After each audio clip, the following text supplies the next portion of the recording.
Hello friends, आपका स्वागत है आज की एक और सीडीपी क्लास की नए वीडियो में। तो फ्रेंड्स, आज जो है कि मैंने 30 सेलेक्टेड क्वेश्चन लिए हैं जो आपके ऑनलाइन एग्जाम में आए हुए हैं फ्रेंड्स। तो मैं देखता हूं कि आज आप 30 में से अगर आप 25 भी कर ले जाते हैं तो आपकी समझ लीजिए कि सीडीपी आपकी अच्छी है। तो चलिए फ्रेंड्स, हम लोग देर नहीं करते, वीडियो को अपने स्टार्ट करते हैं। तो फ्रेंड्स, अगर आप चैनल पर नए हैं तो चैनल को सब्सक्राइब कर लीजिए और वीडियो को लाइक एंड शेयर करिए, जिससे सीटेट स्टूडेंट को तैयारी करने छात्रों को ये क्लास पहुंच पाए। तो चलिए फ्रेंड्स, वीडियो को स्टार्ट करते हैं। तो देखिए फ्रेंड्स, पहला हमारा ऑप्शन है कि पहले है कि निम्न में से कौन सा कथन सही है। तो बच्चों का विकास एक सामाजिक सांस्कृतिक परिवेश में होता है।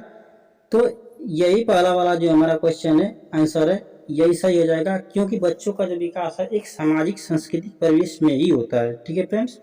दूसरा हमारा पूछा है कि बचपन वह अवधि है जिसे 10 भिन्न अवस्थाओं में बांटा गया है। तो नहीं, 10 अवस्थाओं में नहीं बांटा गया है, ये 6 अवस्थाओं में लगभग या 5 अवस्थाओं में बांटा गया है, अलग अलग है। ठीक है। नेक्स्ट हमारा है कि बच्चों की सोच सामाजिक अंतःक्रिया से प्रभावित नहीं होती है। ये भी गलत है, पूरी तरह से प्रभावित होती है। बच्चों का विकास केवल आनुवंशिकता पर आधारित होता है। नहीं, ये इसके वातावरण पर भी निर्भर करता है, केवल आनुवंशिकता पर नहीं बल्कि वातावरण पर भी होता है। तो हमारा अब जो आंसर हो गया ए वाला सही हो जाएगा, यानी बच्चों का विकास एक सामाजिक सांस्कृतिक परिवेश में होता है। तो हमारा ए वाला ही ये सही हो जाएगा। ठीक है। नेक्स्ट हमारा क्वेश्चन ये है कि दूसरा नंबर कि आनुवंशिकी विन्यास के पूर्व निर्धारित रूप से प्रकट होने की प्रक्रिया अधिगम कहलाती है। ठीक है। तो आनुवंशिकी विन्यास के पूर्व रूप से क्या प्रकट होने की प्रक्रिया को अधिगम कहलाती है। तो ये हमारा हो जाएगा फ्रेंड्स सामाजिकरण। ठीक है। सामाजिकरण की प्रक्रिया हमारी जो है कि अधिगम कहलाती है। ठीक है। ये हमारा दूसरा सही हो गया। नेक्स्ट हमारा ये क्वेश्चन रहा कि सामाजिकरण का प्राथमिक और सामाजिकरण का द्वितीय कारक क्या है। तो फ्रेंड्स, प्राथमिक जो कारक होता है हमारा जो होता है वो परिवार होता है। ठीक है। और जो दूसरा होता है हमारा विद्यालय होता है। ठीक है, विद्यालय होता है, विद्यालय। तो देखिए ऑप्शन में क्या दिया है, विद्यालय, ये दिया है ऑप्शन की परिवार विद्यालय, दूसरा है मीडिया परिवार, तीसरा है मीडिया पास पड़ोस, और चौथा है विद्यालय और मीडिया। तो हमारा जो पहला होता है वो परिवार होता है और दूसरा जो होता है वो विद्यालय होता है। तो ऑप्शन हमारा क्या सही हो जाएगा, पहला वाला इसमें सही हो जाएगा। ठीक है फ्रेंड्स। नेक्स्ट हमारा ये क्वेश्चन रहा कि लॉरेंस कोहलर के अनुसार 7-8 वर्षीय बच्चों में नैतिक विकास लेने का आधार क्या है। तो देखिए फ्रेंड्स, कोहलबर्ग ने जो है कि नैतिक विकास का सिद्धांत जिसमें दिया वो 3 स्टेज बताया। ठीक है, 3 स्टेज बताया, और उसमें जो है कि 2-2 लेवल बताए हैं, यानी कि उसमें 6 लेवल है तीनों में। ठीक है। तो उसको अगर पढ़े नहीं है तो जाकर वीडियो में देख लीजिएगा, उसमें मैंने कवर कर दिया है पूरा। ठीक है। तो इसमें जो है कि पहला है कि सामाजिक व्यवस्था को बनाए रखना, नहीं इसमें नहीं है। ठीक है, सामाजिक व्यवस्था को बनाए रखना वो दूसरे वाले में है। इसमें जो है कि दंड एवं आज्ञा पालन। ठीक है, तो दंड एवं आज्ञा पालन यानी कि बच्चा जो है कि डर से जो है कि 7 वर्ष के बच्चे जो है कि डर से उनकी जो कि आज्ञा का पालन करेगा। तो हमारा दूसरा नंबर इसमें सही हो जाएगा। तीसरा है कि सामाजिक अनुमान न बनाए रखना, तो इसमें यह भी सही नहीं है। और सार्वभौमिक नैतिक सिद्धांत, यह भी गलत है। तो हमारा जो आंसर हो जाएगा वो दूसरा वाला दंड और आज्ञा पालन सही हो जाएगा। ठीक है। नेक्स्ट हमारा ये रहा क्वेश्चन कि समकालीन विचारधाराओं के अनुसार बाल विकास की प्रक्रिया सभी बच्चों के लिए एक समान है और सभी बच्चे एक निश्चित आयु तक आते आते विशिष्ट निर्धारित लक्ष्य अवश्य प्राप्त कर लेते हैं। पहला हमारा ऑप्शन है दूसरा है कि बहुआयामी है क्योंकि बच्चे विभिन्न प्रकार के संदर्भ में पलते बढ़ते हैं। ठीक है, तो यही बात हमारा सही है क्योंकि ये बहुआयामी प्रक्रिया है और बाल विकास, और इसमें जो है कि बच्चे हमारे पलते बढ़ते भी हैं। ठीक है, चौथा हमारा है कि इसमें थोड़ा सा कुछ छूट गया है, का अनुमान बिल्कुल नहीं लगाया जा सकता यद्यपि विकास सभी के लिए एक दिशी होता है। नहीं, विकास एक दिशी नहीं होता है, विकास बहुआयामी होता है क्योंकि विकास जो हमारा होता है वो सिर से लेकर के पैर की ओर चलता है, और एक जो हमारा विकास होता है वो मध्य से होकर जो होता है वो बाहर की ओर चलता है, जिसे हम लोग कहते हैं मध्यमुखी, और इसमें जो पहला वाले को जो कहते हैं वो सिरोमुखी। ठीक है, चौथा ऑप्शन है कि सिर्फ माता पिता से प्राप्त आनुवंशिकी गुणों पर द्वारा ही निर्धारित होती है। तो नहीं फ्रेंड्स, केवल जो है कि आनुवंशिकता पर नहीं होती है बल्कि उसके वातावरण पर भी होती है। ठीक है, तो ये दोनों दिया रहेगा तो सही है, केवल और केवल दिया रहेगा तो गलत हो जाएगा। ठीक है, तो यहाँ तक हमारा हो गया। नेक्स्ट क्वेश्चन हमारा ये रहा कि निम्नलिखित में से कौन सा सृजनात्मकता का अनिवार्य लक्षण है। ठीक है, तो जिसमें विशेषता होती है तो अभिसारी चिंतन नहीं हो जाएगा, इस अभिसारी चिंतन आपका सही हो जाएगा क्योंकि ये क्वेश्चन जो है बार बार एग्जाम में फ्रेंड्स पूछता है, इसको आप याद रखिएगा कि सृजनात्मकता का संबंध किससे है, अपसारी चिंतन से। आवेगशीलता से भी नहीं है, सोच में केंद्रीकरण से भी नहीं है, बल्कि आपका अपसारी चिंतन से है। ठीक है, नेक्स्ट हमारा ये रहा क्वेश्चन की विद्यार्थियों में व्यक्तिगत विभिन्नता को पूरा करने के लिए एक शिक्षक को मानकीकृत पद्धतियों और आकलन के तरीकों का उपयोग करना चाहिए। नहीं, ये जब भी एग्जाम में जो है कि ऑप्शन में आपको दे दे मानकीकृत, तो आप तुरंत ही काट दीजिएगा, वो ऑप्शन आपका गलत हो जाएगा। ठीक है, मानकीकृत वाला गलत हमेशा रहता है। उसके बाद दूसरा है कि शिक्षा शास्त्री उपागमों और मूल्यांकन के विविध साधनों का उपयोग करना चाहिए। तो फ्रेंड्स सही बात है कि विभिन्न प्रकार के संसाधनों का उपयोग करेंगे तभी तो बच्चा सीखेगा। ठीक है, ये वाला हमारा दूसरा सही हो जाएगा। ठीक है, तीसरा है कि रटन आधारित अधिगम को निर्धारित करने के लिए एक रूप शिक्षा शास्त्र का इस्तेमाल करना और योगात्मक आकलन पर बल देना। तो ये भी गलत है क्योंकि फ्रेंड्स इसमें रटने पर बल कभी नहीं देना है, बच्चा रटेगा तो कभी नहीं सीख पाएगा, इसमें समझने पर बल देना है। जब भी रटने वाली विद्या आ जाए वहां पर भी आपको काट देना है, ये भी गलत हो जाएगा। पेपर पेंसिल पर आधारित परीक्षण की संज्ञा में वृद्धि करना और पुनर्स्मरण पर बल देना। नहीं, पुनर्स्मरण पर बल इसमें नहीं देना है, तो ये भी हमारा गलत हो जाएगा। तो हमारा ऑप्शन जो सही हो जाएगा वो हमारा दूसरा वाला यानी बी सही हो जाएगा। ठीक है, नेक्स्ट हमारा क्वेश्चन ये रहा कि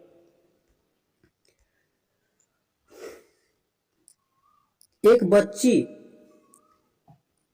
खिलाई में निरंतर कठिनाई का सामना करती है। लिखाई में है फ्रेंड्स, सॉरी गलत बोल दिए। तो लिखाई में जो है कि निरंतर कठिनाई का सामना करती है, उसे अक्षर बनाने और शब्दों के बीच अंतराल करने में चुनौती महसूस होती है। यह लक्षण किस अधिगम का है। ठीक है, तो जब भी फ्रेंड्स लिखाई की बात आ जाए तो इसमें आपका हो जाएगा कि आलेखन वैकल्प। ठीक है, पहला ऑप्शन जो है कि पठन वैकल्प, यानी कि इसमें डिसलेक्सिया होता है। ठीक है, डिसलेक्सिया यानी कि पठन वैकल्प।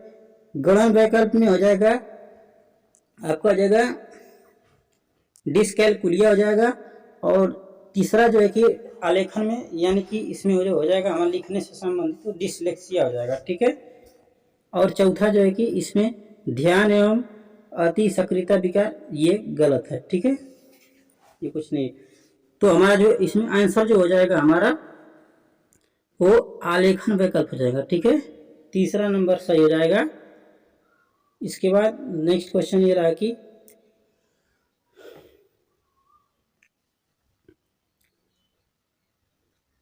पढ़ते समय एक शिक्षक को पाठ्य सामग्री को दर्शाने के विभिन्न तरीकों को अपनाना चाहिए। तो बात सही है कि विभिन्न तरीकों को अपनाएगा तभी तो बच्चा अच्छे से सीख पाएगा। भी अलग अलग तरीकों को एक तरीके से नहीं समझ पाया तो दूसरे तरीके को, दूसरे से नहीं तो तीसरे से, अलग अलग तरीके से समझाएंगे तो बच्चा किसी न किसी तरीके से जरूर सीख जाएगा। तो हमारा ऑप्शन ए वाला जो है कि ये सही हो गया। दूसरा है कि शिक्षक को अधिगमकर्ताओं की विविध आवश्यकताओं हेतु अपने शिक्षा शास्त्रों को उनके अनुकूल बनाना चाहिए। तो ये भी बात सही है, शिक्षक को बच्चों की आवश्यकताओं के अनुकूल जो है कि शिक्षा शास्त्र को बनाना चाहिए, क्योंकि बच्चा जिस प्रकार से सीखेगा उसी प्रकार से उसी के अनुकूल उसको बनाना चाहिए। तो यहाँ तक हमारा जो है कि दोनों सही है, तो यानी कि ए और आर सही है और आर ए की सही व्याख्या करता है फ्रेंड्स, ठीक है। तो हमारा ए वाला जो है कि सही हो जाएगा, इसमें हमारा ए वाला ऑप्शन पूरी तरह से सत्य है, ठीक है। नेक्स्ट हमारा ये क्वेश्चन रहा कि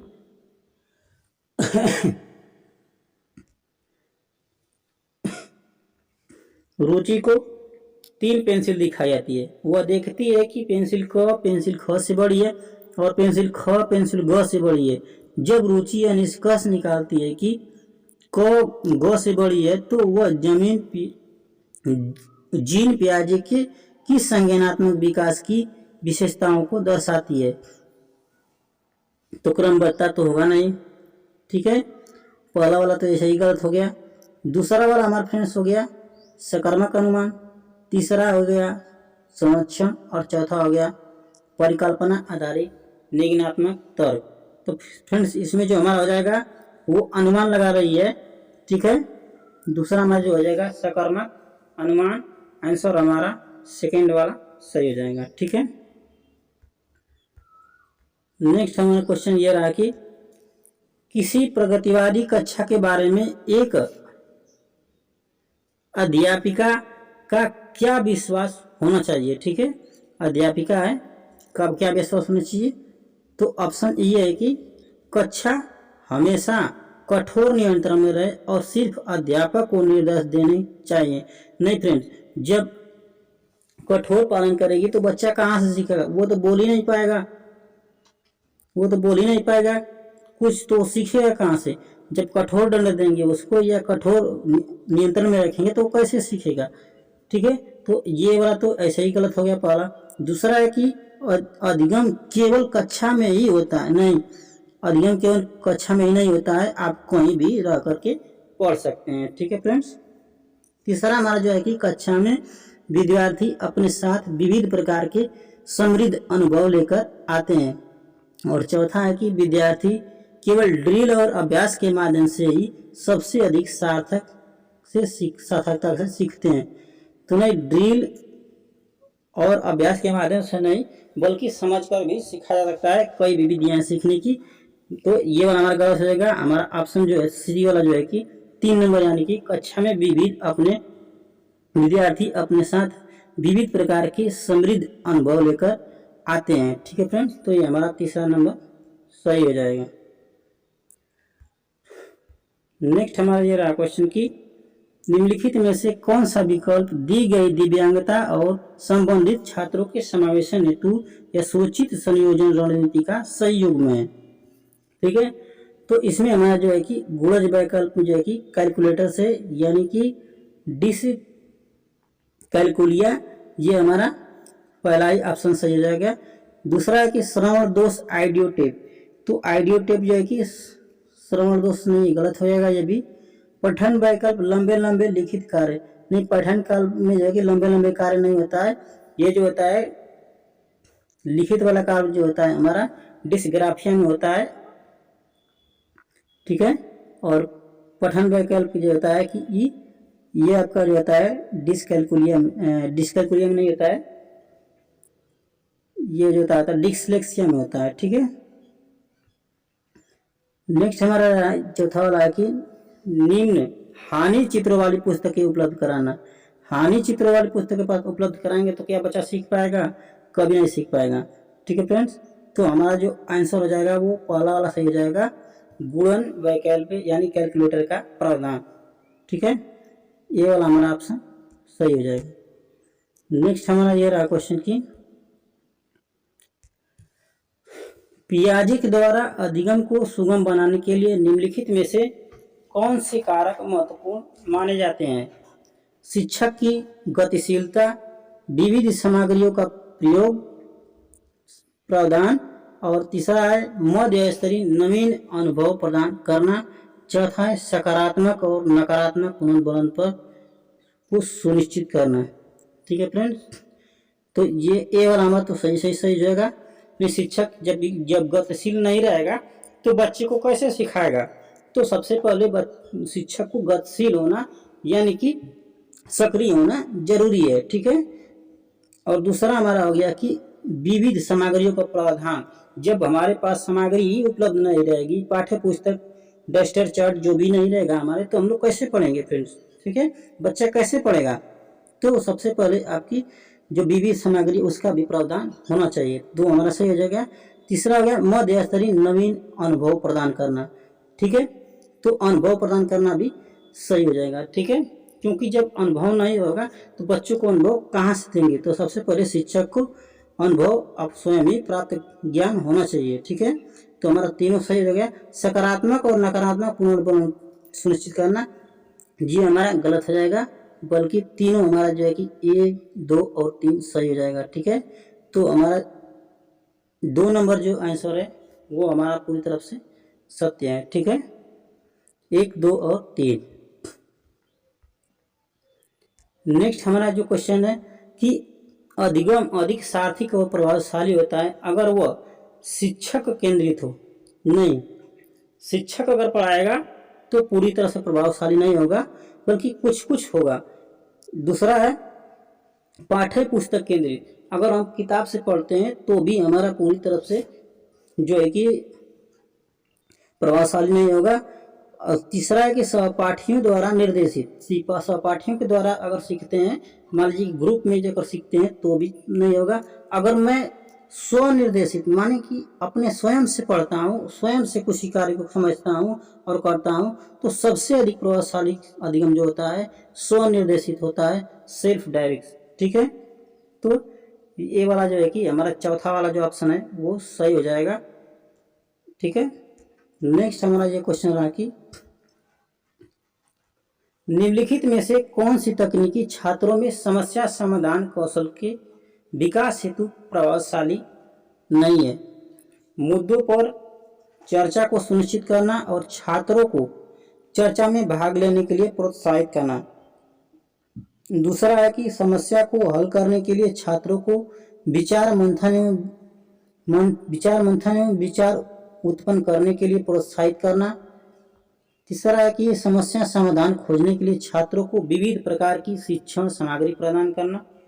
और चौथा है कि हर समस्या के लिए एक ही जैसी पूर्व निर्धारित चरण प्रक्रिया के इस्तेमाल पर बल देना। ठीक है फ्रेंड्स, तो ये वाला हमारा जो चौथा वाला जो है कि गलत हो जाएगा, क्योंकि इसमें जो है कि एक ही प्रकार की समस्या पर जो है कि अलग अलग तरीकों से आपको समझाना है, न कि एक ही जैसी विधि से समझाना है।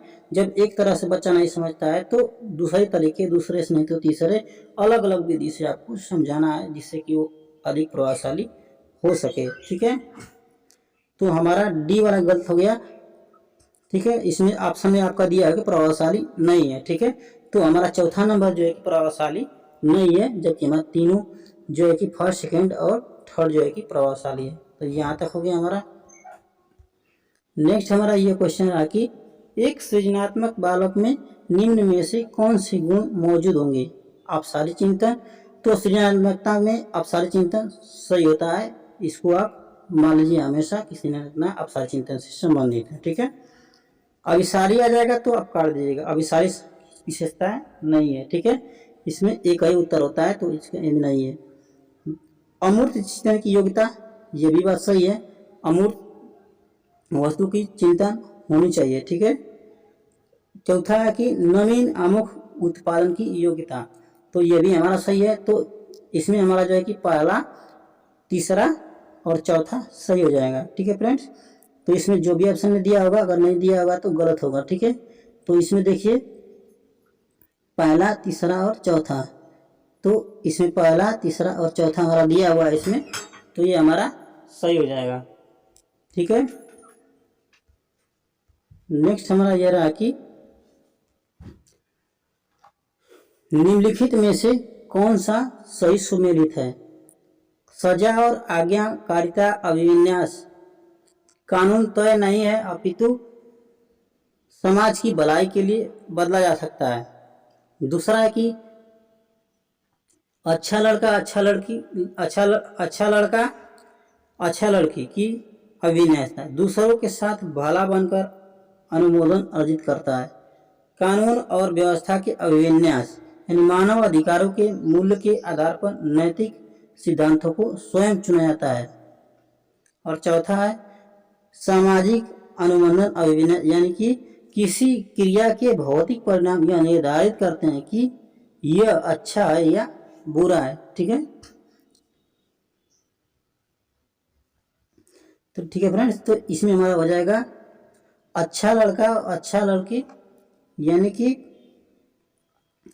अच्छा लड़का अच्छा लड़की अभिविन्यास दूसरों के साथ भला बनकर अनुमोदन अर्जित करता है। ठीक है, तो इसमें हमारा जो सेकेंड वाला है वही आपका जो है कि सही हो जाएगा। ठीक है, और सारे सब गलत हैं, 3 ठो। नेक्स्ट हमारा है कि निम्नलिखित में से कौन सी स्थिति सीखने के लिए आकलन को नहीं दर्शाती है। छात्र सक्रिय रूप से सोचते हैं कि वे कहाँ है, वे कहाँ जा रहे हैं और वह कैसे पहुंचे। पहला ऑप्शन है। दूसरा है कि शिक्षक सीखने को सुसाध्य करने के लिए रचनात्मक गुणात्मक प्रतिक्रिया देते हैं। और चौथा है प्रदर्शन बढ़ाने के लिए छात्रों के बीच लगातार तुलना की जाती है।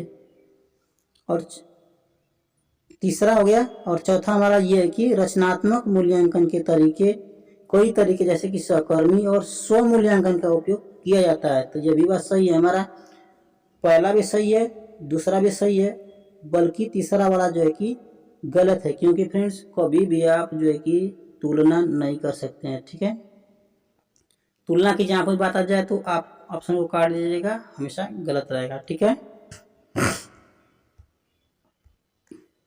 नेक्स्ट हमारा ये रहा कि क्योंकि इसमें जो दिया है फ्रेंड्स नहीं है। ठीक है, इसको आप याद रखिएगा। नेक्स्ट हमारा ये रहा कि अभिकथन ए एक शिक्षक द्वारा पढ़ाए जाने वाले विषय वस्तु को छात्र के दैनिक जीवन के अनुभव से जोड़ना चाहिए। बिल्कुल सही बात है, उसके दैनिक जीवन से जोड़ना चाहिए, सही बात है। ठीक है, बच्चे स्कूल में जीवन के बहुत से महत्वपूर्ण अनुभव लेकर आते हैं जिस पर शिक्षक को ध्यान देना चाहिए। ये भी बात सही है, क्योंकि जो अनुभव लेकर आ रहा है उसे सही तरीके से उपयोग करे, न कि उसको गलत तरीके से उपयोग करे। ठीक है, तो इस बात में शिक्षक को ध्यान रखना चाहिए बच्चे पर। ठीक है, तो हमारा यहाँ पर जो है कि ए वाला भी सही है और बी वाला भी सही है, और ए जो है कि आर जो है कि ए की सही व्याख्या करता है। तो हमारा ऑप्शन जो है कि पहला वाला जो है कि सही हो जाएगा इसमें। ठीक है, नेक्स्ट हमारा सवाल ये रहा कि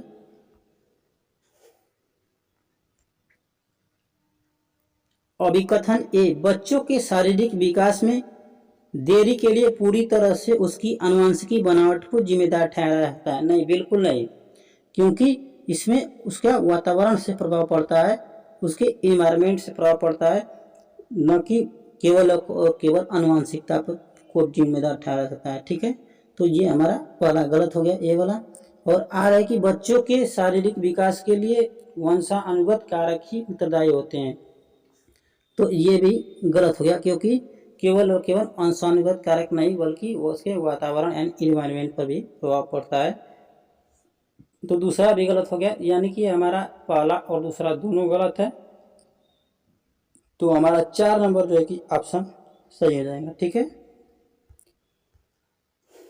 नेक्स्ट हमारा सवाल ये रहा कि अधिगम को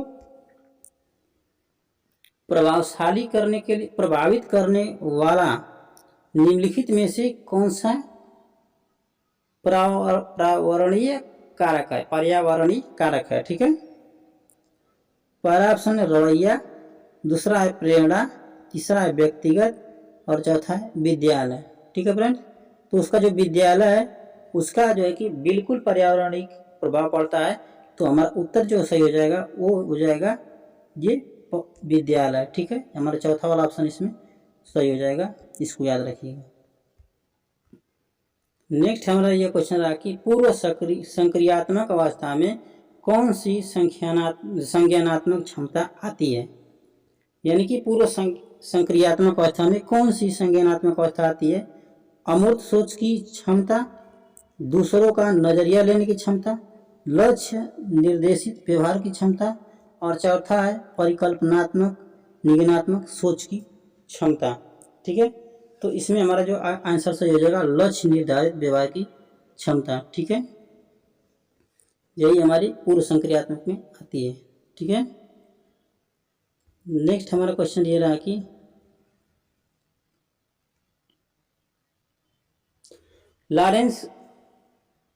लॉरेंस कोहलबर्ग के नैतिक विकास के सिद्धांत के किस चरण में बच्चे दूसरों के इरादों की उपेक्षा करते हैं और इसके बजाय अधिकार और नकारात्मक परिणामों के डर पर ध्यान केंद्रित करते हैं? ठीक है फ्रेंड, तो इसमें जहाँ भी डर की बात आ जाए तो वहाँ पर जो है कि आप आज्ञा पालन और सजा की अवस्था जो है कि मार दीजिएगा। ठीक है, सजा और आज्ञाकारिता अभिविन्यास मार दीजिएगा। ठीक है, इसमें यानी कि पहला वाला सही हो जाएगा। दूसरा इसमें कि कानून व्यवस्था एवं अभिविन्यास, ये जो है दूसरा में आता है। और जो कि अच्छा लड़का अच्छा लड़की के विन्यास पहले में ही आता है। और सामाजिक अनुबंधन विन्यास ये जो है तीसरे स्टेज में आती है। ठीक है, तो हमारा आंसर जो सही हो जाएगा पहला वाला सही हो जाएगा।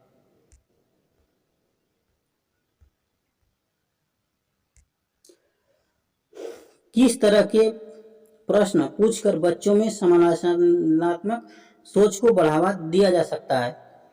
वन अधिकार अधिनियम किस वर्ष पारित किया गया था? दूसरा है कि त्रिभुज के तीनों कोणों का योग कितना होता है? सी है कि पृथ्वी के वायुमंडल की विभिन्न परतों का नाम लिखिए।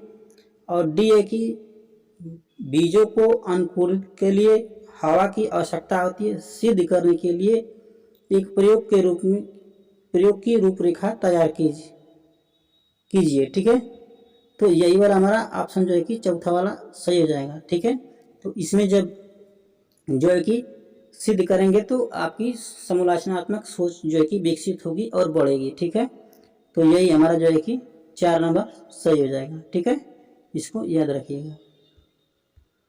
नेक्स्ट हमारा क्वेश्चन ये रहा कि निम्नलिखित में से किस प्रावधान को राष्ट्रीय शिक्षा नीति 2020 द्वारा दिव्यांग छात्रों की शिक्षा के संदर्भ में निम्नलिखित बढ़ावा नहीं दिया गया है? ठीक है, उपयुक्त इमारती ढांचा, अनिवार्य विशेष शिक्षा, और 3 है कि प्रत्येक विद्यार्थियों के लिए एक निजी और अनिवार्य शिक्षा। ठीक है, यहाँ से 3 नंबर आएगा फ्रेंड्स, ये थोड़ा सा मिस हो गया है। प्रत्येक अभ्यर्थियों के लिए एक निजी शिक्षा, एक शिक्षा और निजी शिक्षक। चौथा हमारा है कि उपयुक्त तकनीकी सुविधाएं, तो इसमें दिया है कि किसको बढ़ावा नहीं दिया गया है? तो फ्रेंड्स इसमें जो है कि अनिवार्य विशेष शिक्षा को बढ़ावा नहीं दिया गया है, बल्कि NEP 2020 जो है कि यानी नेशनल एजुकेशन पॉलिसी जो है कि आपकी वो समावेशी शिक्षा को बढ़ावा देती है, न कि आपकी अनिवार्य विशेष शिक्षा को बढ़ावा देती है। ठीक है, तो हमारा जो आंसर हो जाएगा वो 2 नंबर सही हो जाएगा, इसी को बढ़ावा नहीं देती है। ठीक है, तो अब इसको याद रखिएगा। नेक्स्ट क्वेश्चन ये रहा कि समकालीन सिद्धांतकारों के अनुसार सीखना प्राथमिक रूप से एक क्या है? यांत्रिक है, व्यवहारवादी है, निष्क्रिय है, गतिविधि है कि सामाजिक है? तो फ्रेंड्स इसमें हमारा जो है कि सीखना एक सामाजिक प्रक्रिया है। ठीक है, याद रखिए क्या है? सामाजिक प्रक्रिया है। नेक्स्ट क्वेश्चन हमारा ये रहा कि अर्थपूर्ण अधिगम को सुसाध्य करने के लिए एक शिक्षक को क्या करना चाहिए? छात्रों के बीच सहयोग को हतोत्साहित करना चाहिए? नहीं, हतोत्साहित नहीं करना चाहिए बल्कि प्रोत्साहित करना चाहिए। ठीक है, छात्रों के बीच प्रतिस्पर्धा को प्रोत्साहित करना चाहिए, प्रतिस्पर्धा को कभी बढ़ावा नहीं देंगे, ये आपका गलत हो जाएगा। ठीक है, जब भी ऑप्शन देगा प्रतिस्पर्धा हतोत्साहित तो आप काट दीजिएगा। ठीक है, विषय वस्तु को रटने पर बल देना चाहिए? नहीं, बल कभी भी नहीं देंगे आप, समझने पर बल देना है। जब भी रटने की भी बात आ जाए तभी आप इसको काट दीजिएगा। ठीक है, तो ये भी आपका गलत हो गया, आपको समझने पे बल देना है। ठीक है, चौथा है कि संपत्तियों की समझ को महत्व देना चाहिए। ठीक है, इसमें देखिए समझ को महत्व दिया है, तो आपका आंसर 4 नंबर सही हो जाएगा। ठीक है, यहाँ तक हमारा हो गया। नेक्स्ट हमारा क्वेश्चन ये रहा कि बच्चों के विकास का क्रम कैसे चलता है। ठीक है फ्रेंड्स, तो अमूर्त से मूर्त की ओर, पैरों से सर की ओर, सामान्य से विशिष्ट की ओर, और हाथ और पैर से केंद्र की ओर। ठीक है फ्रेंड, तो इसमें जो हमारा हो जाएगा आंसर, वो जो हमारा विकास चलता है वो चलता है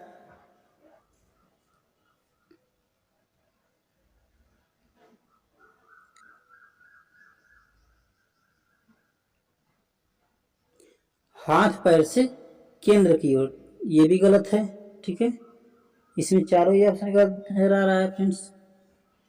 इसमें जो है कि आपका पैर से सर की ओर दिया है, जबकि विकास जो है कि सिर से पैर की तरफ चलता है। ठीक है, तो ये तो हमारा ऐसे ही गलत हो गया। दूसरा है कि हाथ पैर से केंद्र की ओर, हाथ पैर से केंद्र की ओर नहीं होगा, ये भी दूसरा वाला भी हमारा आंसर गलत हो गया। तो अमूर्त से मूर्त की ओर चलता है विकास का क्रम। तो और एक ऑप्शन है सामान्य से विशिष्ट की ओर। ठीक है, तो इसी में से हमारा ऑप्शन सही हो जाएगा। तो हम लोग मान लीजिए कि आपका अमूर्त से मूर्त की ओर चलता है, यही वाला आपका आंसर सही हो जाएगा। ठीक है, ए वाला।